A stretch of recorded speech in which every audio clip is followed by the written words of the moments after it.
মাই god, দেরি হয়ে যাচ্ছে। হায় বাঁচাও রে, আমাকে ফেলে দিল রে, আমার কোমরটা ভেঙে গেল। আগে সরে দাঁড়া, না হলে নতুন কোটের 12টা বেজে যাবে। এই যে পড়ে থাকা মেয়েটা, উঠে পড়ো এখন। এবার আমি কিচ্ছু করিনি, ওই মেয়েটাই করেছে। দেখো দেখো, মুখ লুকিয়ে পালাতে যাচ্ছে। চলো ভাই, তোমার ভুলের শাস্তি অফিসটাকে তাজমহল বানিয়ে দাও। এর এমন শাস্তি দেব যে 7 পুরুষ মনে রাখবে।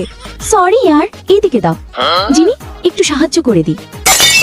আবে তোর তো শালি কাণ্ড করে ফেললি আবারও। এটাকে ভাঙলো এবার। বস, এই ফেলে দিয়েছে এখনই। এই ওভার অ্যাক্টিং এর দোকান, কোথায় পালাচ্ছিস? থাক, আমি নতুন কাপ কিনে দেব। ইয়ার, সত্যি বলতে তখন আমি একটু ভয় পেয়ে গিয়েছিলাম। এক হাত পড়লে না মাখন লাগাতে ভুলে যাবি। চলো একসাথে এই প্রজেক্টটা করি। সত্যি একসাথে করবে? তোমারও তো নিজের ট্যালেন্ট দেখাতে হবে, তাই না? আমি কাজ করব আর এই মেয়েটা মোবাইল দেখবে। আমি চললাম, বয়ফ্রেন্ডের সঙ্গে দেখা করতে হবে। একসাথে প্রজেক্টের অজুহাত দিয়ে নিজে তো পুরো দুনিয়াতে নাচছে। এত তাড়াতাড়ি প্ল্যান রেডি, কেউ আসবে না। কাজ সেরে ফেলি।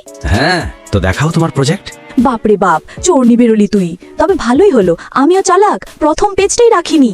এবার দেখ তামাশা। স্যার স্যার, সত্যি এটা আমি বানিয়েছিলাম। চুপ করো, শুধু প্রজেক্ট তুলেছো তো, একটু পুরোটা দেখেও নিতে। রাস্তাটা দেখিয়ে দিতে হবে, না নিজেই চলে যাবে?